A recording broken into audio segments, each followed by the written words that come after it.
Here is an insider look at two people who competed against each other in the 1976 Olympics in the mile.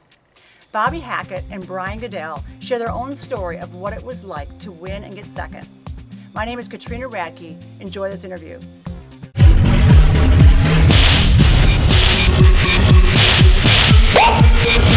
We're here with two special swimmers from the 1976 Olympics. We have Bobby Hackett, who swam the mile, and we have Brian Goodell, who also swam the mile. And tonight they're going to share a story with you about what they did to strategize in that race.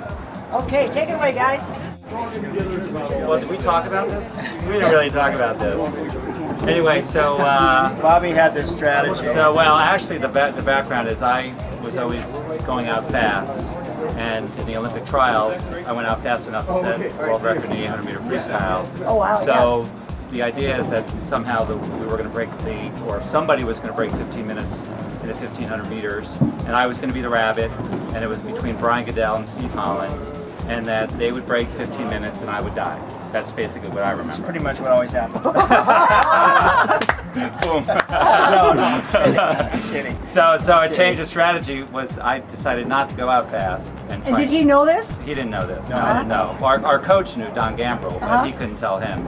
And he didn't. Well, that was a good thing. And so I went out slow because I figured that they would not, want to go past me. And I figured Steve Holland. I figured I'd slow down, let him pass me. He'd be far enough behind that he couldn't catch up. And I figured I could beat Steve at the end. But that kind of worked because I beat Steve Holland. But then it worked pretty well because I got overcome by nerves before the race. I was so nervous I couldn't feel my arms and legs before I started. I was actually hyperventilating. And so I was just gauging my pace off Bobby. I had no idea how fast I was going. So Bobby was out there, I was trying to stay close to him, and all of a sudden Holland went blowing by me, and then he went blowing by Bobby. And pretty much by the time we got to about 1100 meters, I figured, I'm in third place, and it's probably what I'm going to get. And so all of a sudden, I had just been visualizing that last 400, and I just started swimming.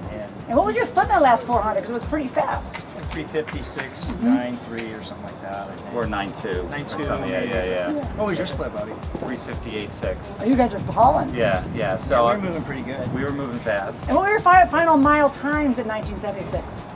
You were 15:02.4, and I was 15:03.9. Wow, you guys would still be top 5 here at this meet for sure, probably. Well, hopefully not. Hopefully they go faster than that. Yes. Yeah, that'd be good. Yeah, so it was an exciting finish.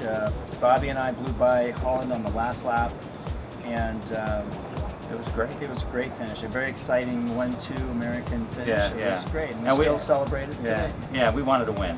We Yes. wanted to go 1-2. We want to, the goal was to win as many medals as we could for the men, for our country, and it was great. It was a great feeling. Well, great, that's a great story. And here's Peter Rocca's version of what he experienced watching the mile. Well, I'll tell you, so every time, this has been how many years? 1976, so 36 years.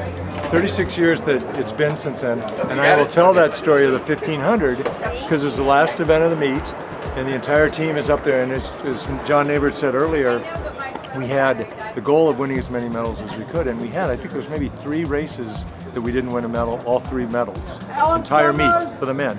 And this was a big meet. Stephen Holland was the best. Anyway, and what happened was, when I tell this story, I remember sitting, screaming, yelling. Guys were running up and down the aisles, rooting them on, and I get goosebumps every time I tell that story. It is amazing because of what emotion ran through that entire team. We had a great team and 2 good captains. We didn't mention that, Gary Hall and Steve Furness, who really unselfish guys who put it out there for the team, both of them. So wonderful experience, and that and the women's 4x100 free relay came from behind and beat these Germans.